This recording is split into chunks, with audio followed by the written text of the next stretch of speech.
Assalamualaikum warahmatullahi wabarakatuh dan apa kabar teman-teman sekalian? Di sini kami dari kelompok 3 akan membahas mengenai beberapa materi, yakni neraca pembayaran, kurs valuta asing, dan kegiatan perekonomian terbuka, dan tentunya dalam lingkup ekonomi makro.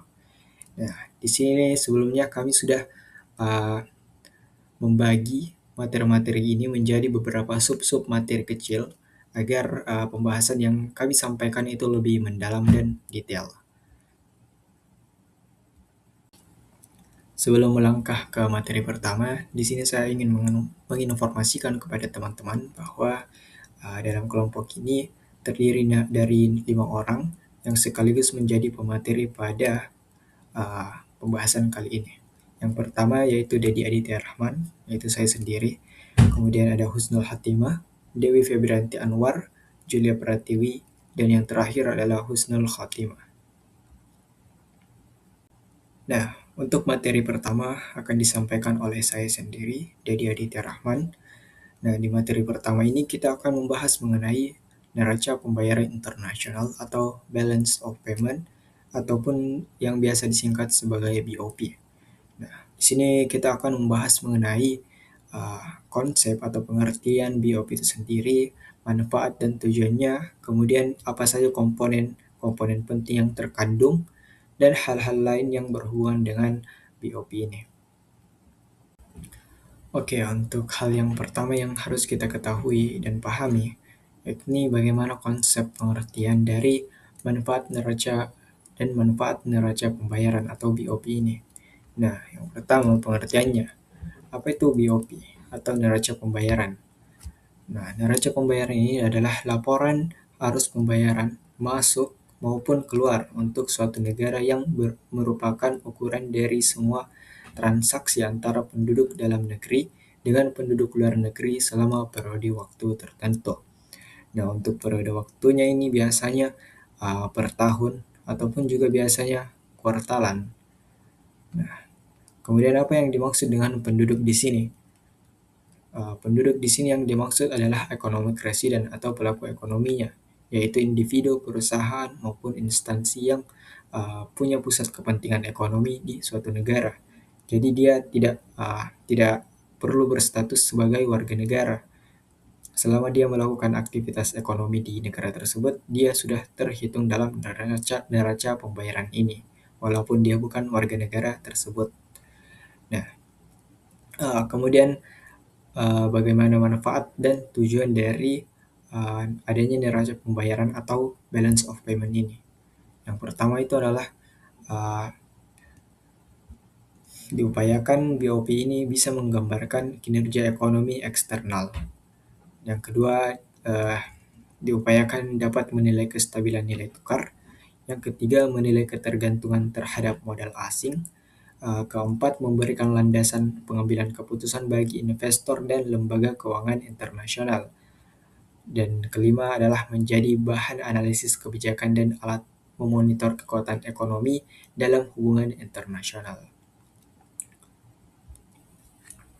Nah, kemudian untuk poin menarik yakni di poin 3 dalam manfaat dan tujuan, yaitu menilai ketergantungan terhadap modal asing. Di sini poinnya itu sangat menarik. Kenapa? Karena di sini tuh kita ingin tahu bagaimana ketergantungan negara kita terhadap atau negara tersebut terhadap modal asing. Apakah dia sangat bergantung? Misalnya jika suatu negaranya tersebut modal asing atau investasi asingnya itu lebih dominan bahkan lebih besar daripada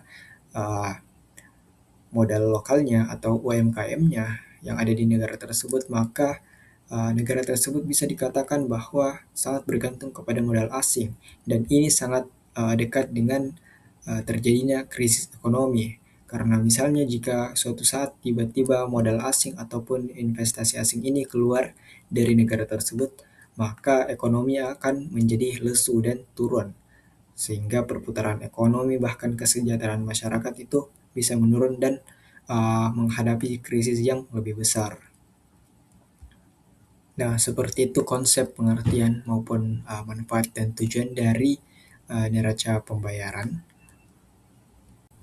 Nah, untuk materi selanjutnya, setelah kita membahas mengenai konsep dan manfaat dari BOP ini sendiri, kita akan melangkah menuju materi mengenai komponen-komponen utama yang ada dalam balance of payment ini.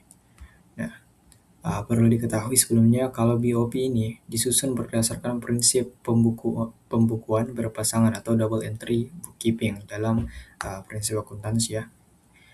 Komponen utamanya itu terbagi menjadi 3 bagian utama, yaitu yang pertama adalah current account atau CA. Nah, current account ini biasanya bisa disebut juga sebagai atau bisa berisi sebagai neraca transaksi berjalan. Nah, isinya itu meliputi mengenai mencatat transaksi barang, jasa, pendapatan, dan transfer berjalan. Biasa juga berisi mengenai impor maupun ekspornya. Nah, komponen yang kedua yaitu capital account atau KA, biasa juga disebut sebagai neraca modal. Nah, neraca modal ini mencatat mengenai transaksi modal seperti transfer modal dan perolehan atau pelepasan aset non-produksi, non-keuangan, misalnya paten atau trademark. Dia juga biasa kadang berupa hibah juga dicatat. Nah, untuk yang poin ketiga atau komponen yang ketiga itu financial account atau FA, biasa disebut sebagai neraca keuangan, dan biasa mencatat mengenai transaksi yang melibatkan aset dan liabilitas keuangan internasional, seperti investasi langsung, investasi portofolio seperti saham, obligasi atau surat berharga, dan kemudian juga mengenai pinjaman. Nah, dalam konsep ini dari 3 konsep komponen utama yang ada dari BOP ini, uh, bisa diketahui nilai dari uh, BOP itu sendiri, yakni current account ditambah dengan capital account ditambah dengan financial account itu sama dengan 0. Sehingga BOP-nya itu bisa balance sesuai dengan prinsip pembukuan ya pembukuan berpasangan yaitu double entry bookkeeping dalam akuntansi. Nah, tapi kadang juga terdapat beberapa masalah sehingga uh, tidak terjadi balance dalam pembukuan ini. Kadang dia tidak bernilai nol atau debit kreditnya itu tidak bernilai sama sehingga hasil yang diperoleh itu tidak balance atau tidak sama dengan nol. Nah, untuk masalah tersebut akan saya jelaskan pada materi kedepannya. Nah, untuk materi selanjutnya, setelah kita membahas mengenai konsep dan manfaat dari BOP ini sendiri, kita akan melangkah menuju materi mengenai komponen-komponen utama yang ada dalam balance of payment ini. Nah, perlu diketahui sebelumnya kalau BOP ini disusun berdasarkan prinsip pembukuan berpasangan atau double entry bookkeeping dalam prinsip akuntansi ya.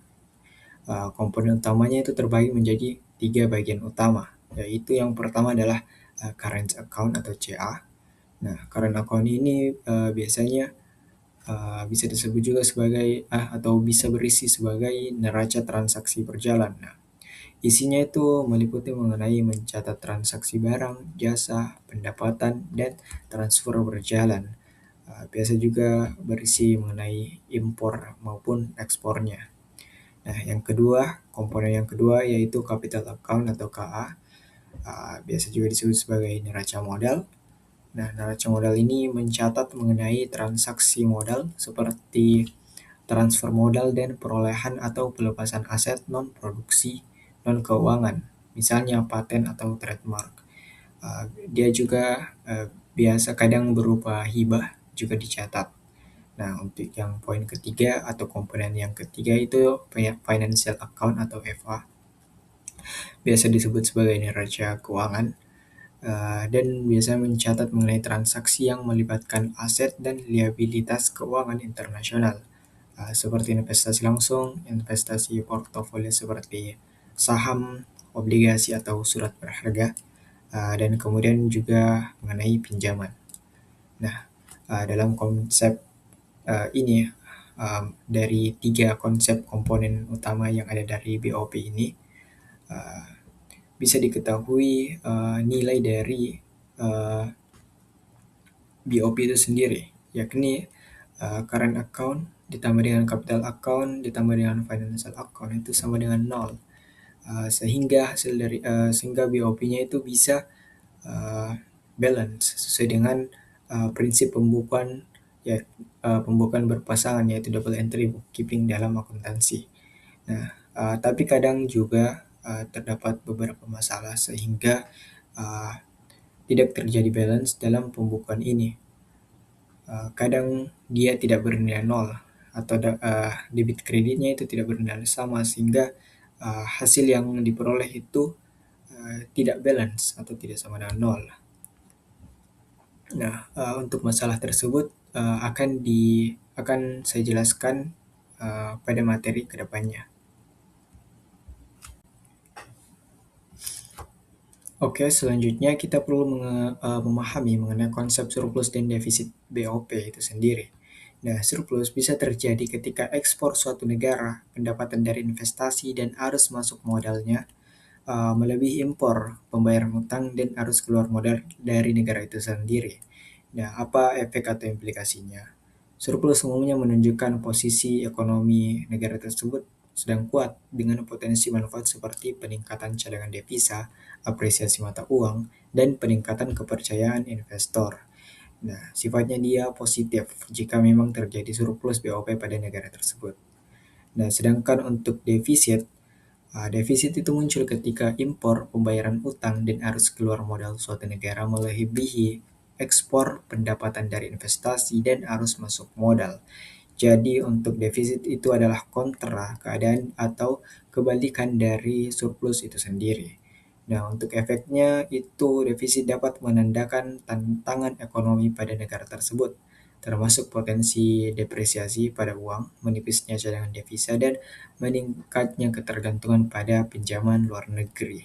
Jadi sifatnya negatif.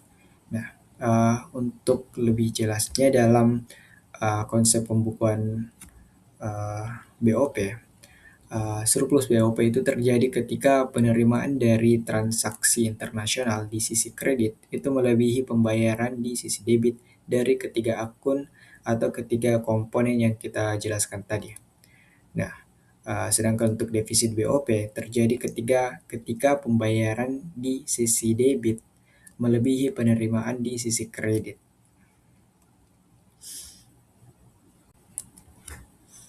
Oke, untuk menambah pemahaman kita mengenai materi dari neraca pembayaran internasional atau BOP ini, di sini kita menyediakan sebuah contoh sederhana terkait dengan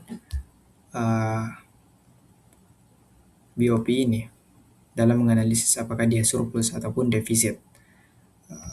Di sini kita tidak menyediakan dalam bentuk jurnal pembukuan karena agak sulit disediakan dalam PowerPoint ini. Jadi kita menyediakan contoh yang final saja. Nah, di sini kita coba analisis. Di sini terdapat 4 akun utama, yakni neraca barang, neraca jasa, neraca modal, dan lalu lintas moneter. Nah, kalau teman-teman perhatikan di sini neraca barang, neraca jasa itu mengandung unsur dari komponen current account atau CA, current account. Nah, kemudian untuk nomor yang 4 juga masuk dalam kategori current account atau neraca transaksi berjalan. Nah, sedangkan untuk nomor 3 sendiri itu masuk dalam kategori neraca keuangan sebenarnya, bukan neraca modal. Karena di sini kita lihat ada investasi asing dan investasi warga ke luar negeri. Nah, komponen ini itu sebenarnya masuk dalam neraca keuangannya, bukan neraca modal. Jadi ada sedikit kekeliruan di sini. Untuk masing-masing nomor, kita bisa lihat bahwa untuk neraca barang terjadi defisit sebanyak 50 juta. Sedangkan untuk neraca jasa surplus 125 juta. Kemudian untuk neraca modal neraca keuangan itu surplus sebanyak 200 juta. Kemudian untuk lalu lintas moneter itu defisit sebesar 25 juta. Sehingga jika kita totalkan semuanya, itu didapatkan bahwa kondisi yang terjadi itu adalah surplus sebanyak 250 juta. Nah, sesuai dengan kondisi tadi, jika uh, terjadi surplus, itu menandakan bahwa negara tersebut sedang menunjukkan posisi ekonomi yang kuat atau dominan dengan potensi manfaat seperti peningkatan cadangan devisa, apresiasi mata uang, dan peningkatan kepercayaan terhadap investor.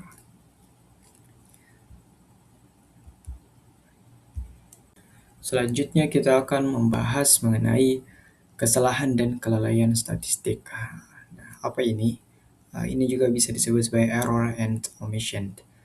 Nah, dalam praktiknya data, jika kita meneliti lebih lanjut, data yang dicatat dalam BOP itu berasal dari berbagai sumber, sehingga tidak jarang terjadi ketidakseimbangan atau tidak balance, selisih antara total kredit dan total debitnya. Nah, kesalahan dan kelalaian statistik atau yang disebut error and omission ini ditambahkan ke dalam BOP untuk pastikan bahwa total BOP-nya itu menjadi nol. Hal ini mencerminkan data yang hilang, perbedaan waktu pencatatan atau kesalahan estimasi. Nah, eh, jadi dari tiga komponen yang di awal kita jelaskan, sebenarnya ada satu komponen lagi, yaitu ini, error and omission atau kesalahan dan kelalaian statistik. Nah, ini fungsinya, komponen ini fungsinya itu agar jika misalnya dari penjumlahan dari tiga komponen yang tadi, debit kreditnya itu tidak hasilkan nilai yang sama atau tidak bernilai nol, nah di situ peran error and omission itu bekerja sehingga total dari BOP-nya itu bisa debit kreditnya itu sama atau sama dengan nol. Sehingga debit kreditnya itu dalam total BOP-nya itu balance. Baik, untuk materi terakhir dari pembahasan mengenai BOP ini, kita akan membahas mengenai hubungan BOP dengan stabilitas ekonomi makro. Nah, neraca pembayaran internasional atau BOP ini bisa kita katakan sebagai parameter penting yang mencerminkan kesehatan dan kerentanan ekonomi suatu negara terhadap dunia luar. Nah, uh, stabilitas ekonomi makro suatu negara bisa kita ukur dengan pendekatan BOP dengan mempertimbangkan beberapa komponen atau aspek utama. Nah, dalam kesempatan kali ini kita hanya akan membahas dua, yaitu cadangan devisa dan nilai tukar kurs. Nah, untuk yang pertama, cadangan devisa, uh, jika BOP dalam kondisi surplus, nah bank sentral akan menyerap kelebihan devisa sehingga cadangan devisa resmi bertambah. Kemudian untuk dalam BOP, dalam keadaan defisit, bank sentral harus menggunakan cadangannya untuk menutupi kekurangan devisa ini. Penurunan cadangan yang drastis dapat memicu kepanikan pasar dan meningkatkan risiko krisis. Nah, selanjutnya dalam nilai tukar atau kurs. Nah, pada saat BOP dalam keadaan surplus, dampaknya itu terjadi apresiasi atau penguatan mata uang domestik, misalnya negara kita, rupiah, bakalan bisa menguat terhadap dolar. Nah, penguatan kurs atau nilai tukar ini dapat membantu mengendalikan tingkat inflasi impor, tapi dapat merugikan daya saing ekspor. Nah, tapi dalam hal saat BOP dalam keadaan defisit, dampaknya itu terjadi depresiasi atau pelemahan mata uang domestik rupiah melemah. Nah, pelemahan kurs dapat memicu inflasi impor dan menjadi beban pembayaran utang luar negeri. Nah, seperti itu hubungan BOP dengan stabilitas ekonomi makro. Secara garis besar, jika terjadi surplus dalam BOP, dampaknya terhadap stabilitas ekonomi makro itu baik. Sedangkan jika kondisi BOP itu sedang defisit, maka dampak terhadap stabilitas ekonomi makro terhadap suatu negara itu buruk, atau bisa dinilai bahwa negara tersebut sedang mengalami uh, situasi ekonomi yang rentan. Baik, itu saja untuk materi mengenai BOP atau uh, neraca pembayaran internasional yang saya bisa sampaikan. Kurang lebihnya mohon dimaafkan. Wabillahi wal taufiq wal hidayah. Wassalamualaikum warahmatullahi wabarakatuh. Assalamualaikum warahmatullahi wabarakatuh. Perkenalkan, nama saya Husnul Hatimah dengan NIM H0812411038. Pada kesempatan kali ini saya akan mempresentasikan materi tentang transaksi pada current account dan hubungannya dengan ekonomi domestik. Tujuan presentasi ini adalah agar kita memenuhi apa itu current account, apa saja komponennya, dan bagaimana kondisi current account dapat mempengaruhi ekonomi suatu negara. Pertama, kita masuk pada pengertian dari current account. Current account atau neraca transaksi berjalan adalah catatan yang menunjukkan keluar masuknya transaksi ekonomi suatu negara dengan negara lain. Transaksi ini mencakup perdagangan barang dan jasa, aliran pendapatan seperti bunga dan dividen, serta transfer satu arah seperti remitansi dan hibah. Current account menjadi indikator penting untuk melihat kondisi ekonomi internasional suatu negara. Kalau pemasukannya lebih besar dari pengeluaran, artinya negara mengalami surplus.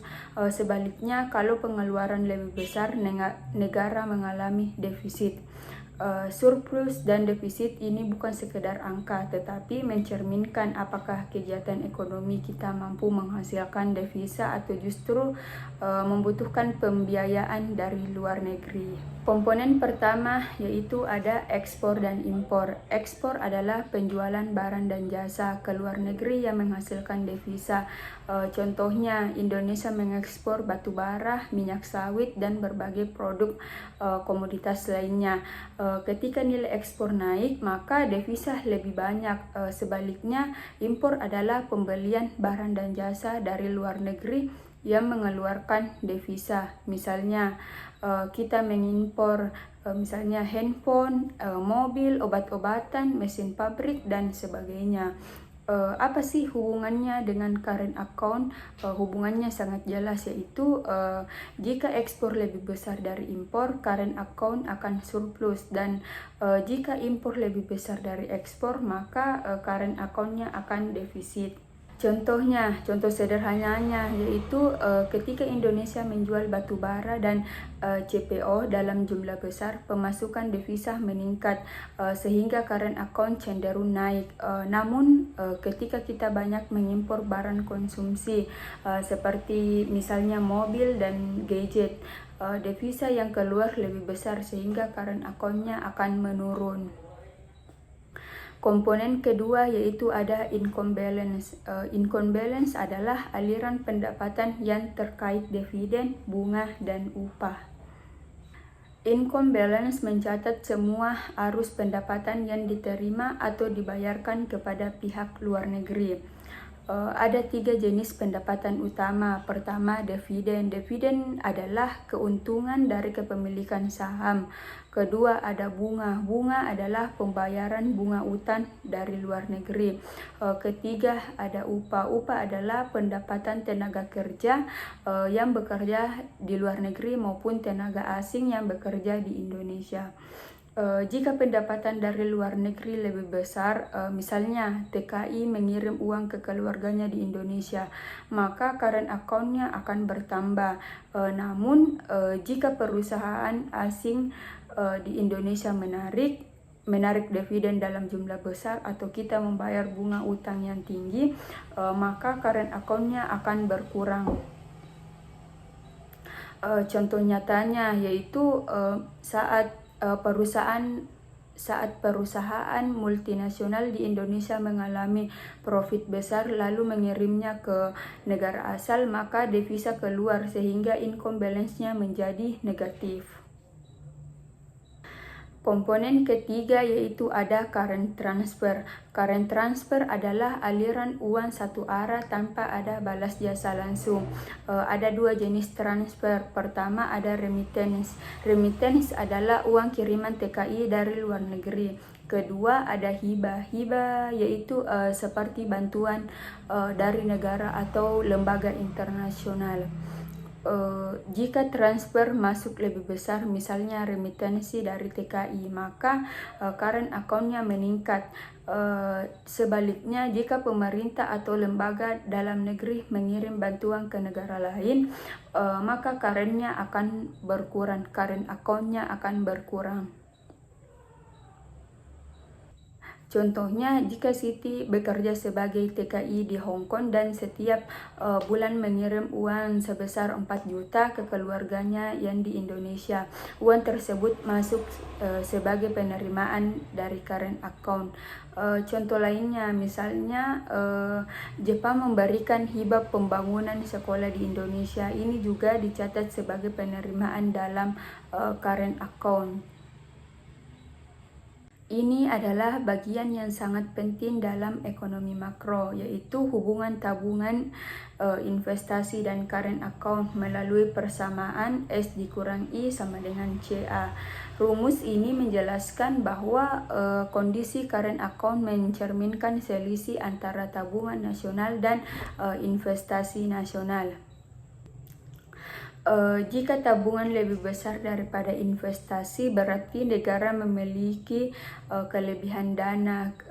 Kelebihan ini dapat dipinjamkan ke luar negeri, sehingga current account-nya menjadi surplus.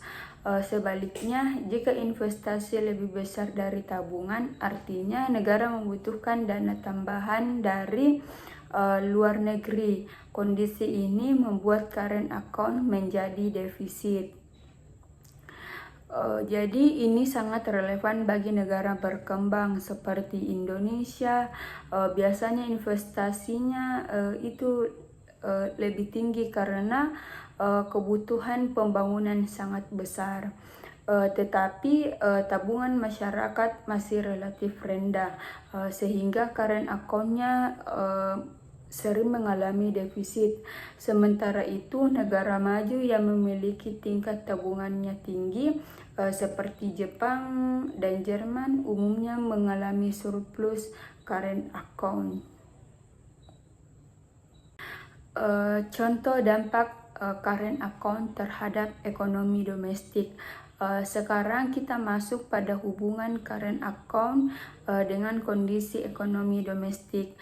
Perubahan current account dapat mempengaruhi beberapa aspek ekonomi nasional seperti nilai tukar rupiah, arus modal, tingkat utang luar negeri, dan stabilitas ekonomi.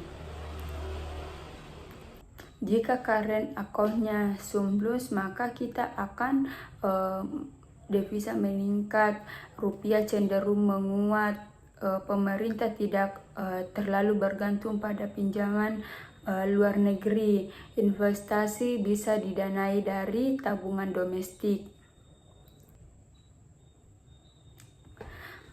Dan jika current account-nya defisit, devisa akan menurun, rupiah bisa melemah, pemerintah atau sektor swasta membutuhkan pembiayaan eksternal, ketergantungan terhadap investor asing meningkat. Jadi current account bukan sekadar angka, tetapi gambaran kesehatan ekonomi kita dalam jangka panjang.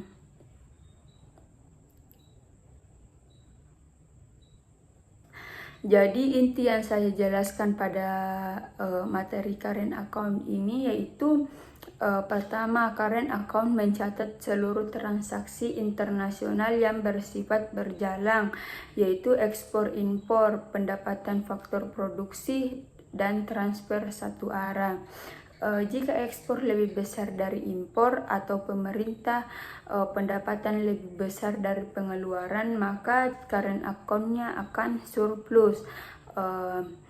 Income balance dan current transfer juga berperan penting dalam menentukan kondisi current account. Persamaannya yaitu S dikurang I sama dengan CA, menunjukkan hubungan erat antara tabungan nasional, investasi, dan kebutuhan dana dari luar negeri. Current account memberikan gambaran tentang posisi ekonomi suatu negara dalam perdagangan internasional serta ketergantungan pada pembiayaan eksternal.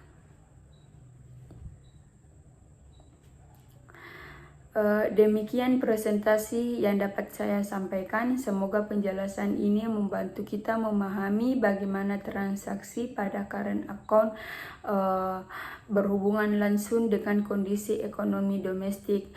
Saya serahkan ke pemateri selanjutnya. Oke teman-teman, selanjutnya kita bakal membahas mengenai mekanisme dan dinamika penentuan kurs valuta asing. Nah teman-teman pasti sudah tidak asing lagi jika mendengar berita-berita mengenai melemahnya suatu nilai mata uang atau menguatnya sebuah nilai mata uang di suatu negara, misalnya melemahnya rupiah terhadap dolar Amerika dan lain sebagainya. Namun, pertanyaan yang penting adalah sebenarnya bagaimana hal ini terjadi dan mengapa hal ini terjadi. Dan sebelum membahas itu terlebih lanjut, kita perlu mengetahui terlebih dahulu mengenai pengertian dari nilai tukar itu sendiri. Nah, dalam teori makroekonomi, Manke menyebutkan bahwa nilai tukar adalah harga mata uang domestik yang diukur dalam mata uang asing ataupun sebaliknya. Nah, hal ini ditentukan oleh penawaran dan permintaan di pasar valuta asing atau pasar falas. Nah, dalam pasar falas sendiri, permintaan akan datang dari asing melalui pembelian barang-barang ekspor dan juga mereka berinvestasi ke aspek atau aset-aset domestik di dalam negeri. Kemudian, penawaran sendiri datang dari lingkup domestik di dalam negeri melalui pembelian barang impor ataupun berinvestasi ke luar negeri. Nah, ketika permintaan terhadap rupiah ternyata lebih tinggi daripada penawarannya, maka nilainya akan naik atau terjadi apresiasi. Sebaliknya, jika ternyata kita lebih banyak menjual rupiah untuk membeli dolar, maka nilainya itu akan turun atau terjadi depresiasi. Nah, kemudian hal ini tuh tidak bergerak begitu saja, namun ada suatu aturan main yang kita sebut dengan rezim nilai tukar. Nah, yang pertama ada kurs fleksibel murni. Di sini pemerintah lepas tangan total. Jadi jika pasarnya naik, maka uangnya itu jatuh bebas. Contohnya itu uang US dan juga mata uang euro. Kemudian yang kedua adalah kurs tetap atau fixed exchange rate. Nah, di sini bank sentral itu mematok nilai secara kaku, bisa dibilang secara kaku gitu. Nah, untuk mempertahankan hal ini, maka bank sentral pastinya harus siap untuk membeli dan menjual mata uangnya kapan saja pada harga tersebut. Kemudian yang terakhir, yang ketiga itu yang paling relevan dengan Indonesia juga itu adalah manage float atau nilai mengambang terkendali. Nah, ini sistem yang kita anut di Indonesia, di mana di mana nilai tukar itu dibiarkan bergerak begitu saja di pasar.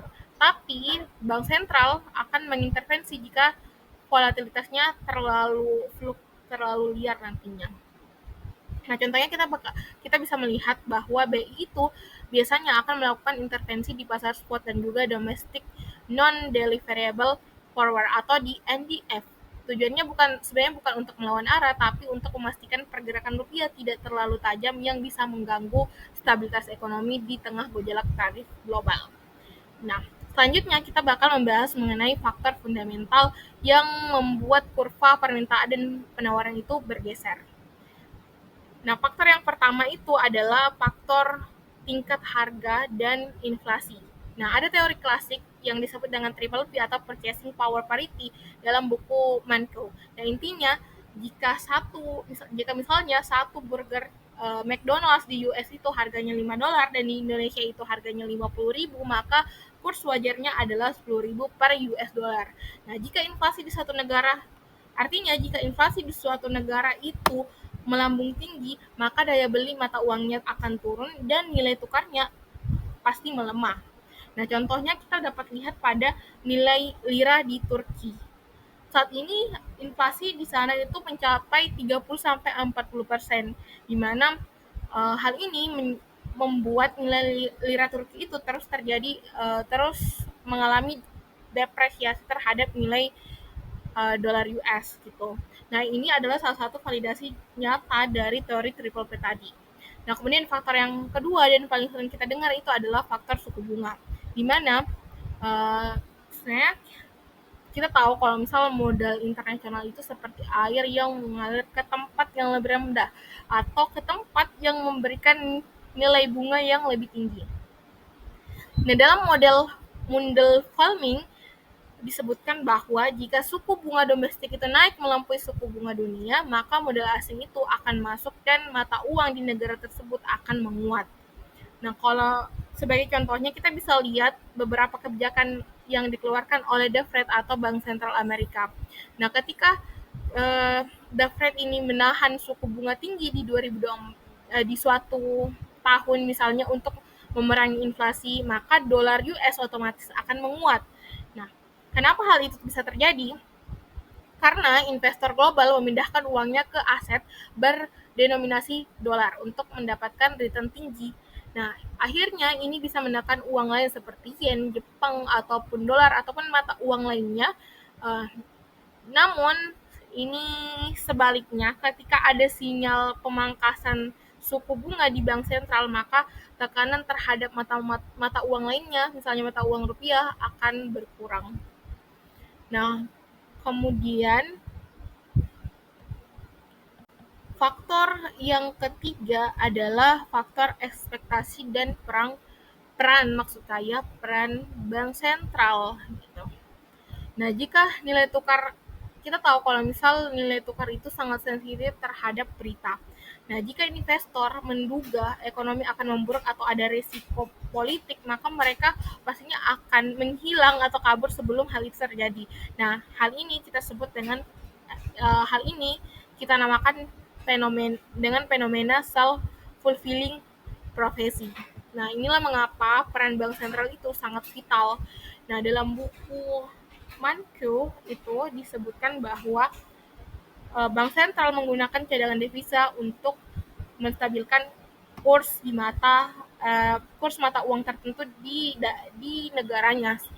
Nah, seperti contohnya di Jepang, ketika yen melemah drastis melewati level yang umum, misalnya 152 atau 157 dolar, karena perbedaan suku bunga yang lebar antara US, maka otoritas Jepang akan melakukan intervensi verbal, bahkan fisik, dengan menjual dolar untuk membeli yen guna untuk mencegah depresiasi yang tidak terkendali. Kemudian contoh yang kedua, kita bisa lihat di Indonesia, misalnya BI. BI itu menggunakan cadangan devisa yang tinggi sekitar 155 miliar pada 155 miliar dolar US pada awal 2005. Ini digunakan sebagai amunisi untuk menjaga stabilitas rupiah agar inflasi barang impor tidak merusak daya beli masyarakat Indonesia. Ya, sebagai penutup sebelum berlanjut ke materi selanjutnya, isu utama sebenarnya dalam mekanisme kurs ini adalah keseimbangan antara volatilitas dan juga stabilitas ekonomi. Kurs yang sangat fluktuatif membuat pengusaha tetap sulit untuk menetapkan harga dan merencanakan bisnis.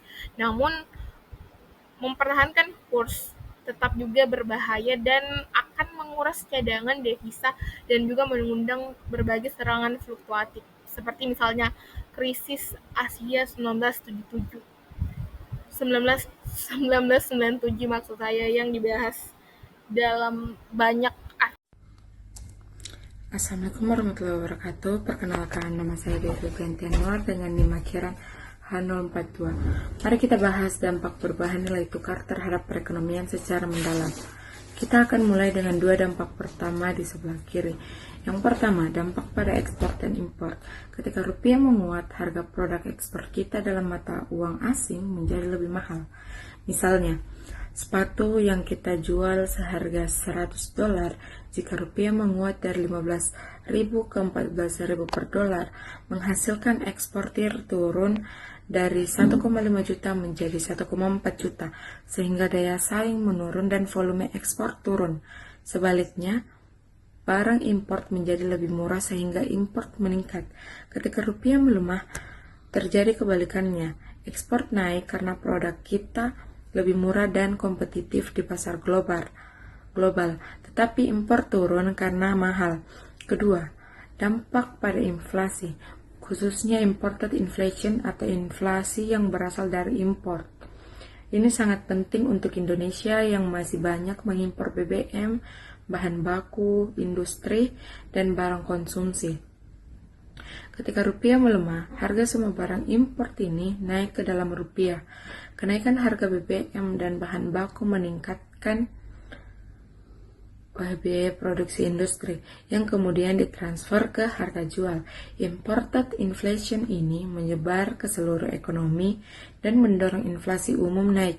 Sebaliknya, ketika rupiah menguat, harga impor turun sehingga membantu mengendalikan inflasi dan meningkatkan daya beli masyarakat. Lanjut ke dampak yang ketiga, dampak pada neraca perdagangan. Neraca perdagangan adalah selisih antara ekspor dan impor. Perubahan nilai tukar secara langsung memengaruhi volume ekspor dan impor. Ketika menemukan apakah kita mengalami surplus atau defisit perdagangan, ada fenomena menarik yang disebut J-curve. Ketika rupiah melemah dalam jangka pendek, neraca perdagangan justru memburuk dulu. Mengapa? Karena kontrak impor yang sudah ditandatangani sebelumnya harus tetap dibayar dan sekarang jauh jadi lebih mahal dalam rupiah. Sementara itu, volume ekspor belum meningkat signifikan karena butuh waktu bagi eksportir untuk menyesuaikan produksi dan mencari pasar baru. Barulah dalam jangka panjang ketika volume ekspor meningkat karena lebih kompetitif dan impor berkurang karena substitusi dengan produk domestik, neraca perdagangan baru membaik. Kurva dampaknya berbentuk seperti huruf J. Lanjut ke dampak yang keempat, yaitu dampak pada utang luar negeri dan biaya pembayaran cicilan. Ini sangat krusial karena Indonesia, baik pemerintah, BUMN, maupun korporasi swasta memiliki utang dalam valuta asing, terutama dolar Amerika Serikat. Ketika rupiah melemah, beban utang dalam rupiah otomatis membengkak. Mari lihat contoh konkretnya. Sebuah perusahaan punya utang 100 juta dolar. Jika kurs 14.000 per dolar, bebannya 1,4 triliun. Tetapi jika rupiah melemah ke 16.000, beban menjadi 1, triliun, bertambah 200 miliar. Hanya karena perubahan kurs. Ini sangat berdampak pada APBN untuk utang pemerintah, kesehatan keuangan BUMN, dan profitabilitas korporasi swasta. Untuk dampak pada daya saing industri nasional, yaitu dampak pada daya saing industri nasional. Ini sangat penting karena dampaknya berbeda-beda tergantung pada jenis industri. Ketika rupiah melemah, industri berorientasi ekspor seperti tekstil, furniture, elektronik, dan manufaktur menjadi lebih kompetitif di pasar global, sehingga volume penjualan dan keuntungan meningkat. Namun, industri yang bergantung pada bahan baku impor seperti otomotif, elektronik, dan farmasi mengalami peningkatan biaya produksi, sehingga margin keuntungannya menyusut. Industri domestik juga tertekan ke impor ilegal yang tetap murah. Sebaliknya, ketika rupiah menguat, industri ekspor kalah bersaing di pasar global. Industri berbasis impor diuntungkan karena biaya turun, tapi industri domestik dibanjiri produk impor murah sehingga kalah bersaing. Struktur industri Indonesia yang masih banyak bergantung pada bahan baku impor membuat dampak netonya cukup kompleks. Nah, dari kelima dampak ini muncul isu utama yang sangat krusial, yaitu trade-off antara stabilitas harga dan daya saing ekspor. Ini adalah dilema kebijakan yang dihadapi pemerintah. Jika rupiah dijaga kuat, inflasi bisa terkendali dan rakyat sejahtera. Tapi daya saing ekspor lemah sehingga pertumbuhan ekonomi terhambat. Jika rupiah dibiarkan lemah, ekspor kompetitif dan pertumbuhannya bagus, tapi inflasi tinggi dan rakyat menderita karena harga naik. Pemerintah tidak bisa mendapatkan keduanya sekaligus. Harus ada pilihan prioritas dan mencari keseimbangan optimal antara keduanya. Ini yang membuat kebijakan nilai tukar menjadi sangat strategis dan sensitif. Dalam perekonomian terbuka, pemerintah menghadapi tantangan yang lebih kompleks. Kebijakan fiskal dan moneter harus mempertimbangkan interaksi dengan ekonomi global. Model Mundell-Fleming menjelaskan bagaimana kebijakan domestik berinteraksi dengan pasar internasional. Yang paling menarik adalah konsep impossible trinity atau trilema kebijakan moneter. Ini menyatakan bahwa suatu negara tidak bisa mencapai 3 hal sekaligus. Kurs tetap, mobilitas modal bebas, dan kebijakan moneter independen. Negara harus memilih 2 dari 3 tersebut. Indonesia memilih mobilitas modal yang relatif bebas dan kebijakan moneter independen, sehingga menggunakan sistem kurs pengembangan terkendali. Melanjutkan mengenai kebijakan makro dalam perekonomian terbuka. Baik, pertama saya akan menjelaskan dulu konsep dasar, yaitu perekonomian terbuka, di mana perekonomian terbuka adalah kondisi di mana ketika sebuah negara melakukan interaksi ekonomi dengan negara lain melalui berbagai mekanisme seperti perdagangan internasional, arus investasi asing, pergerakan modal, dan transaksi keuangan global. Dalam ekonomi terbuka, kondisi ekonomi dalam negeri sangat dipengaruhi oleh dinamika global, bukan hanya faktor produksi, konsumsi, ataupun inflasi domestik, tetapi juga variabel-variabel seperti kurs dolar, suku bunga luar negeri, harga komoditas dunia, hingga kondisi geopolitik internasional. Karena itu, pemerintah serta bank sentral harus menyusun kebijakan makro yang tidak hanya mempertimbangkan kondisi domestik, tapi juga mempertimbangkan respon dan reaksi pasar global. Sila kita memperkenalkan istilah kebijakan makro dalam perekonomian terbuka, yaitu strategi kebijakan yang berfokus menjaga stabilitas ekonomi sebuah negara dalam berinteraksi dengan dunia internasional. Kebijakan ini mencakup 5 aspek yang akan saya bahas, yaitu kebijakan fiskal, kebijakan moneter, kebijakan nilai tukar, pengelolaan mobilitas modal, kerangka menjaga stabilitas eksternal. Intinya, kebijakan makro harus dibuat dengan mempertimbangkan bahwa perekonomian kita tidak berdiri sendiri. Ada arus barang, arus modal, dan nilai tukar yang terus bergerak dan tidak bisa kita kendalikan sepenuhnya. Nah, di slide selanjutnya kita akan membahas mengenai kebijakan fiskal. Kebijakan fiskal adalah kebijakan pemerintah terkait pengeluaran dan penerimaan atau pajak yang mempertimbangkan dampak hubungan ekonomi internasional. Nah, atau dalam ringkasnya saja, kebijakan fiskal ini kebijakan yang diambil pemerintah atau melalui instrumen pajak atau simbolnya T, dan belanja negara atau G. Dalam konteks ekonomi terbuka, kebijakan fiskal memiliki dampak yang lebih luas dibandingkan pada ekonomi tertutup. Yang pertama, kebijakan fiskal mempengaruhi ekspor impor. Misalnya, ketika pemerintah meningkatkan belanja negara, konsumsi domestik meningkat, permintaan terhadap barang impor juga naik. Hal ini bisa melemah nilai tukar dan menyebabkan defisit perdagangan.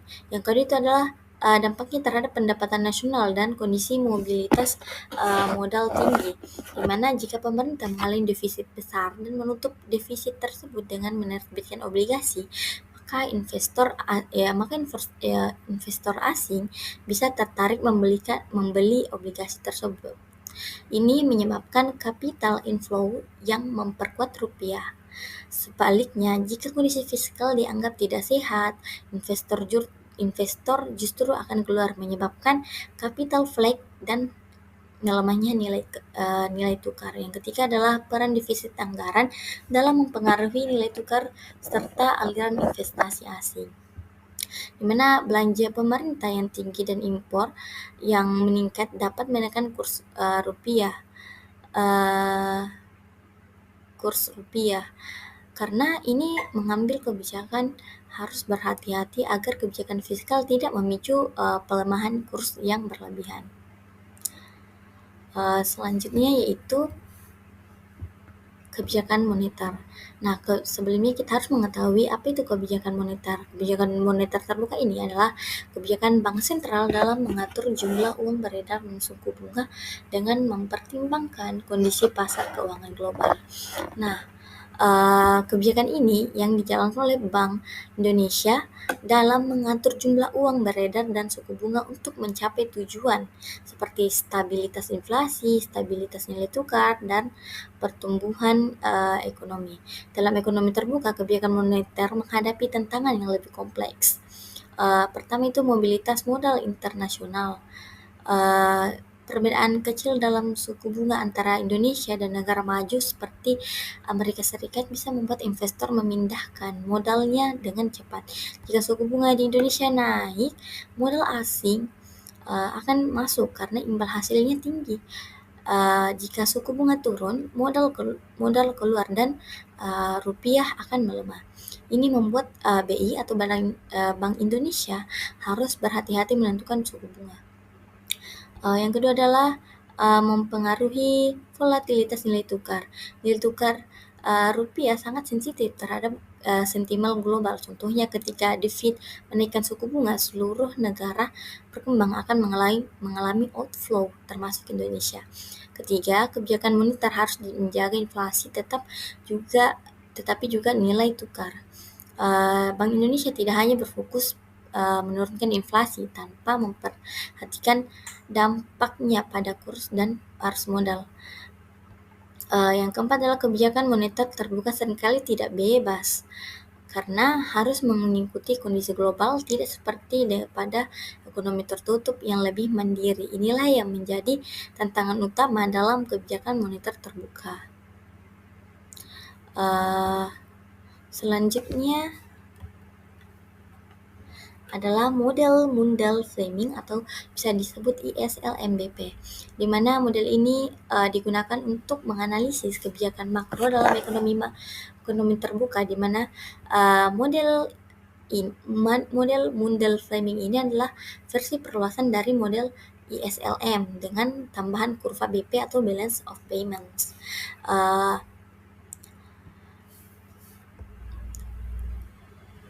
Bagian pertama adalah kurva IS yang menggambarkan keseimbangan pasar dan barang. Dalam ekonomi terbuka, konsumsi, investasi, dan ekspor-impor menjadi penentu posisi kurva ini.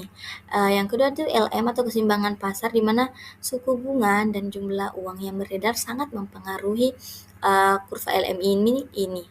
Yang bagian ketiga adalah keseimbangan neraca pembayaran atau arus modal internasional, di mana kurva BPI yang menggambarkan keseimbangan neraca pembayaran, di mana menunjukkan hubungan antara suku bunga domestik dan arus modal internasional. Jika suku bunga domestik lebih rendah dari luar negeri, maka modal akan keluar. Sebaliknya, jika lebih tinggi, maka modal akan masuk. Modal ini digunakan untuk menjelaskan bagaimana kebijakan fiskal dan moneter bekerja di pertama nilai tukar tetap, yang kedua adalah nilai tukar mengambang, yang ketiga adalah kondisi mobilitas modal rendah atau tinggi. Dalam sistem nilai tukar mengambang dan mobilitas modal tinggi, kebijakan moneter menjadi lebih efektif dibandingkan kebijakan fiskal.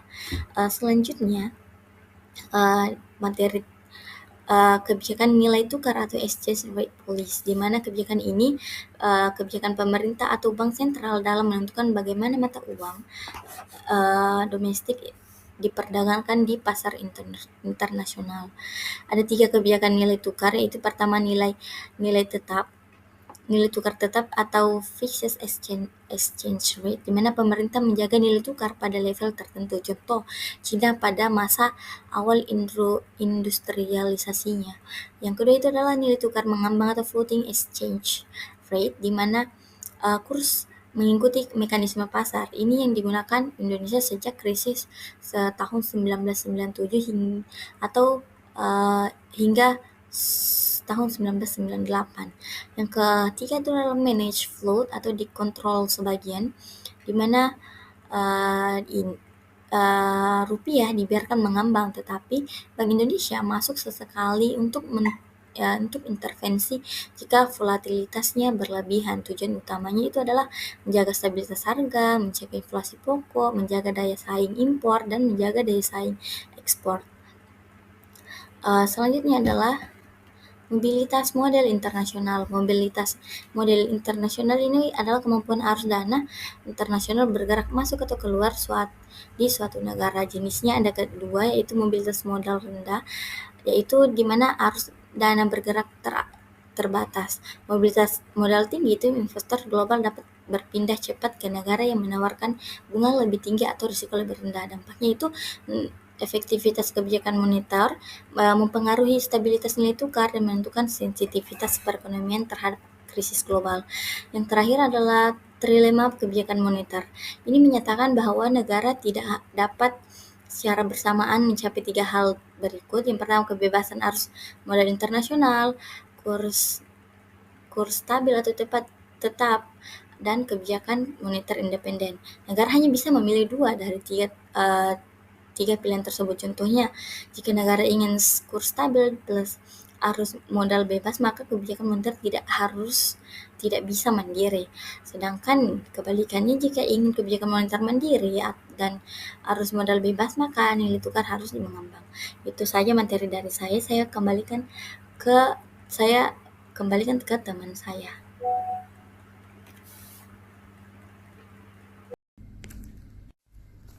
Sekarang kita akan membahas peran Foreign Direct Investment atau FDI dalam konteks arus modal global. FDI adalah investasi langsung yang dilakukan oleh investor asing dengan membeli atau membangun aset produktif di negara lain. Yang membedakan FDI dengan investasi portofolio adalah sifat kepemilikan dan kontrolnya yang jangka panjang, minimal 10% kepemilikan saham. Contoh konkretnya adalah ketika perusahaan multinasional seperti Toyota membangun pabrik di Indonesia, atau ketika Unilever mengakuisisi perusahaan lokal. FDI membawa banyak manfaat bagi negara penerima. Pertama, transfer teknologi dan pengetahuan manajemen modern yang tidak bisa kita dapatkan dengan mudah. Yang kedua, penciptaan lapangan kerja bagi masyarakat lokal. Ketiga, FDI membantu meningkatkan ekspor karena perusahaan multinasional memiliki akses ke pasar global. Yang keempat, FDI berkontribusi langsung terhadap pertumbuhan ekonomi dan PDB negara. Terakhir, kehadiran investor asing mendorong perusahaan lokal untuk meningkatkan daya saing mereka. Namun, di balik manfaatnya, FDI juga membawa risiko, terutama terkait isu utama kita, bagaimana menjaga stabilitas ketika modal mudah masuk dan keluar. Risiko pertama adalah sudden capital reversal atau penarikan modal secara mendadak saat terjadi krisis yang bisa memperparah kondisi ekonomi. Kedua, ketergantungan berlebihan pada investor asing membuat ekonomi kita rentan. Ketiga, ada potensi eksploitasi sumber daya alam tanpa memberikan nilai tambah jangka panjang. Keempat, FDI bisa menekankan pelaku usaha lokal yang tidak mampu bersaing. Dan terakhir, laba yang dihasilkan sering dibawa kembali ke negara asal investor, sehingga tidak sepenuhnya berkontribusi pada negara domestik. Oleh karena itu, diperlukan strategi pengelolaan seperti regulasi prudensial yang ketat, penguatan cadangan devisa sebagai penyangga, dan diversifikasi ekonomi untuk mengurangi ketergantungan. Dengan begitu, kita bisa menikmati manfaat FDI sambil menjaga stabilitas ekonomi. Baik, selanjutnya adalah hot money dan sudden capital reversal. Nah, hot money adalah arus modal jangka pendek yang masuk ke suatu negara untuk mencari keuntungan cepat, terutama dari perbedaan suku bunga, pergerakan nilai tukar, dan obligasi. Ciri-ciri hot money ada 3, yaitu pertama bergerak sangat cepat masuk dan keluarnya. Yang kedua adalah tidak digunakan untuk investasi jangka panjang. Yang ketiga adalah sangat sensitif terhadap sentimen global. Adapun dampak positif dari hot money, yang pertama adalah memperkuat nilai tukar, yang kedua adalah meningkatkan cadangan devisa, yang ketiga adalah mengaktifkan pasar modal. Yang selanjutnya adalah dampak negatif dari hot money ini, yaitu yang pertama itu menyebabkan volatilitas kurs, yang kedua itu memicu bubble pada aset keuangan, dan yang ketiga adalah menambah risiko krisis ketika keluar mendadak.